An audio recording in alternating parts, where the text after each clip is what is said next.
The flow this year has been absolutely craziness. I've never seen a flow like this ever in my life, but I've also never been someplace that has so many flowers just everywhere. So Casey and I have a ton of work to do today, because right now every single hive that we have is completely full. Even like the triple stack that I have back here, you can't really see it right now, but every single frame in every single box is completely jam-packed with honey. The whole entire hive is clogged up. So we have a lot of moving around to do, a lot of combining to do with some of the nukes that we also have, so that we can really get some honey off of this flow, and we need to give that queen some space. So today's gonna be interesting with a lot of bees flying everywhere. Let's go.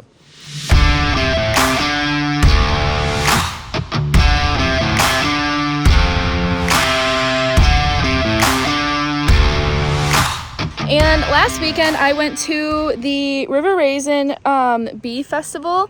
I am wearing the shirt that I got, and it was so much fun. I'll show you guys the back.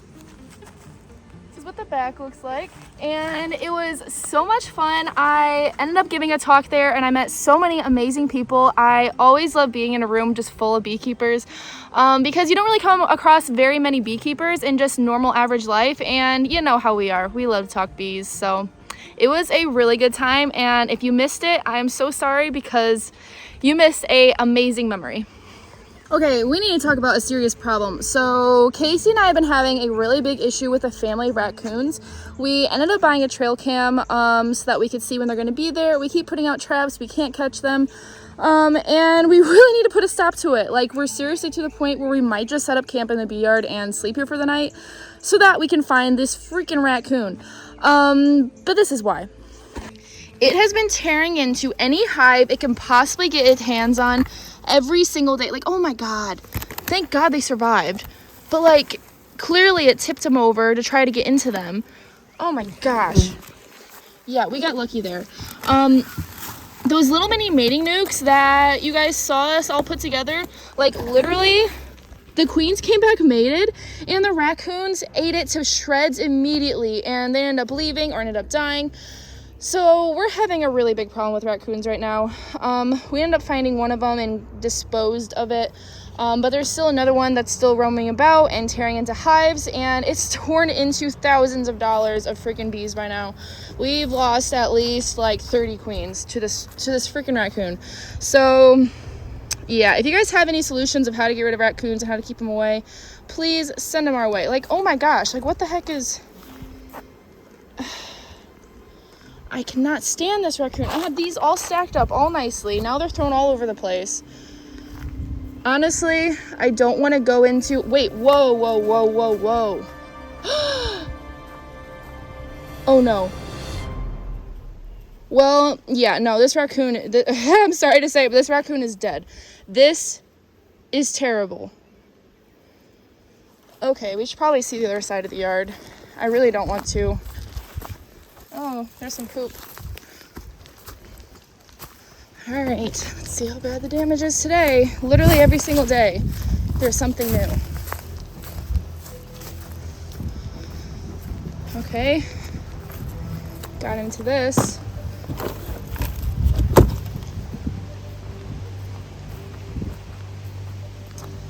That's lovely.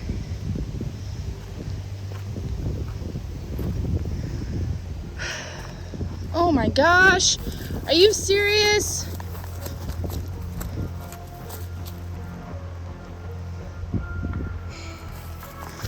Yep, this raccoon is toast. Like, it's tearing off the lids on everything. See what I did to this? Like, got the lid off on this. I don't even know why there's not a frame in here.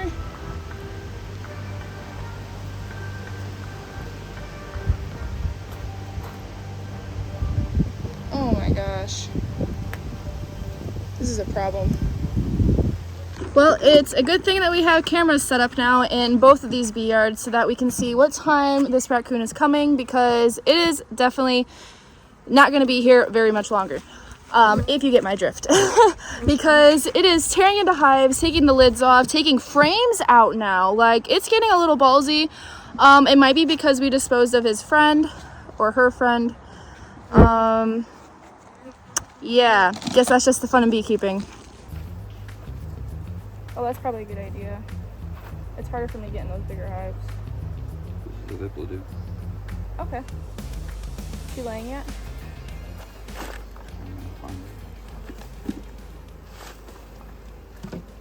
So last time I checked on all of these, like I said, they were filling up every single frame with honey. And I haven't been out here for the last week. Casey has, and he said that literally there's so much honey he can't even pick any of the boxes up. So I'm interested to see what's going on today. Probably should light a smoker. Yeah, I probably should.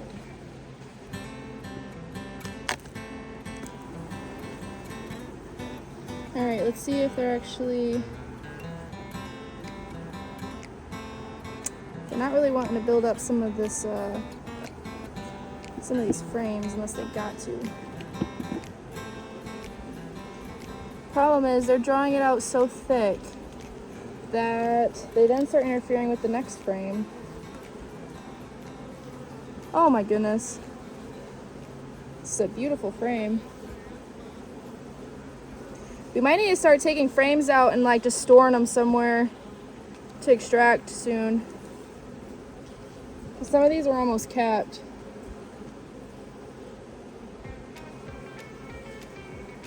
Ooh, look at that frame. Right? And it's that nice white wax, which means they're on a really heavy flow right now. That's how you know they're putting it in there fast. This other one's so freaking thick, I don't even know if I'm gonna pick it up. They kill it out here, though. Yeah, they're killing it. And this flow just started.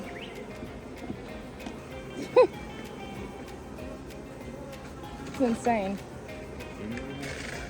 Yeah. Yeah, there's a queen in here. She actually found her way up here and laid in a couple of the frames. So I'm gonna put a queen excluder on. They're drawing them out so thick they can't draw on the next frame. It's interfering. So I don't know, I might have to go down to 8 frames so they can just draw these out super crazy thick. Because like these frames are so fat that, like I said, they can't draw out the next. Oh no, I'm down to 9. Never mind, I forgot that one. But they can't draw out the next frame. You have to see it. Like see, they're doing this, and then they're tapping it like it's that short. Oh, just the amount of honey in this hive is insane. This is 3 boxes. Like, see how far apart I have to keep these frames because of how fat they are? Not bad. Like, it's better to have them fat just because, like, easier to uncap and all that. But then, yeah, for brood frames, they need to be smaller. But have you ever used a roller? A roller? An uncapper roller? No, I haven't. They work well. I mean, if you're good at it, if you get good with them. Oh, I've always just used a knife. You know, there's different options. Yeah, we're going to start taking frames out here soon. That's pollen all in the back.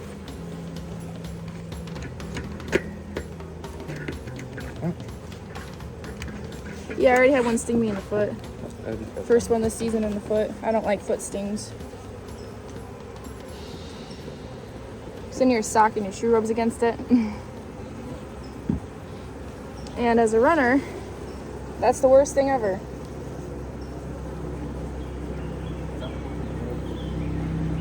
Okay. Thank you, love. Ooh. You know what they're doing? They're cleaning out room so she can lay. Oh, there she is. She's really skinny. Yeah. I like it when you, queens made this time of year are really shiny. What is going on with her, though? Why does she look like that? Yeah, she looks weird. But weird cool. Look at how skinny she is. That's awesome that they're actually cleaning out space for her. I love that. What'd you say? Feeder brood. Feeder brood? What's feeder brood? Oh. They're laying it on the actual feeder. You still have your feeders in? Well, yeah, you got all the comb up in there too. I'm using them as a stop. You know, so there's only 3 frames in here, but there's feeders on the outside of both. Okay. Because I can give all this feeder right here is not filled, but I can give it to a weak hive, and it's just like a free feeder for them. Oh, but okay. They've been filling the feeders in with this stuff, so that way, like when I make a 2-frame split, I can or 5, this can drop in, 3 frames can go next to it, and it's automatically fed. Oh. And it gives them more room. Yeah, but then you gotta tear out that comb. It's kind of like a waste of energy for the comb, isn't it? They won't rebuild it unless I tear it down. And that's how they basically made it the size they want, because that's the way it faces the wall.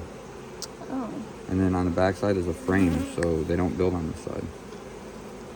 That's interesting. But that's just the theory that I'm going with. Okay. Worth a shot.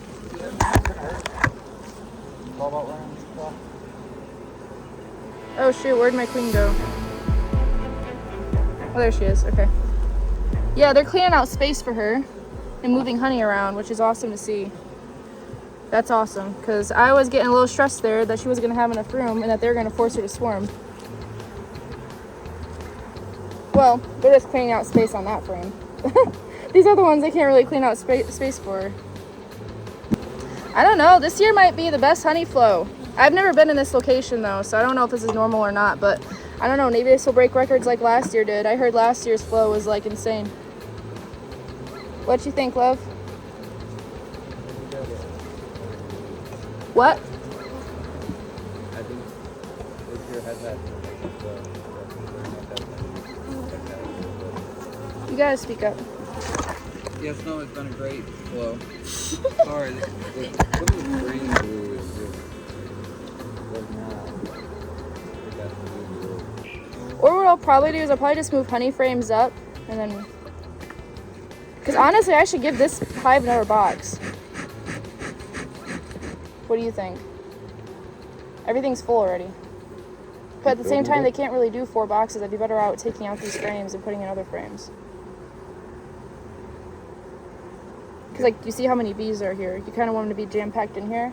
Okay, can I say that before you go through and make decisions on one hive, you should definitely know all the hives. Like, you should start back there, go through them, do an inspection, understand what's happening in each hive. Because, for example, we could take these home and, you know, keep them, but that hive over there could have plenty of work bees to finish capping these, but not have drawn out frames and so forth. It's socialism season for beekeeping. Okay. Like, so find out if you have any hives that are, they have more of a workforce and they have honey coming in for whatever various reasons. Yeah. They'll finish capping it for us, and that'll give you room to put in here. Huh. So That's a this good idea. equalizing. Okay. So, like, say that hive over there has, like, they haven't worked on their super yet, okay?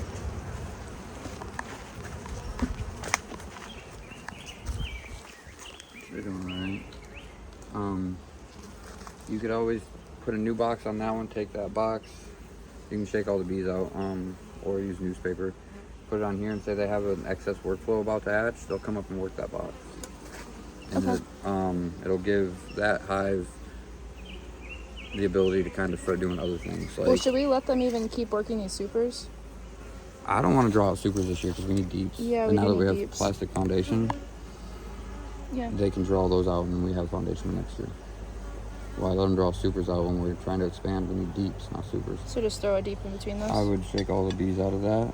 Well, it depends if they put honey in it, though, too. I mean, you can actually stack this. You could take a deep, put it on there, and then bring this honey super up, and then they'll come through, and then because it splits their hive, they'll start working the middle box. But if you throw a middle box on there, they might not go back up and try to work it if it doesn't have anything drawn out in it. Sometimes they do, sometimes they don't. Yeah, it's like a... Okay. Try it. Sounds like a plan. Actually, you know why they're probably not drawing out frames in this hive? Because they didn't have a laying queen for a while, so these bees are old. She doesn't even have eggs on this one, though. Like, I see her, but where's her eggs? She's kind of laying a crappy pattern. No. Like literally it's 5 larvae right here, 5 larvae over there. The next frame, 5 larvae over there. Like she's just all over the place.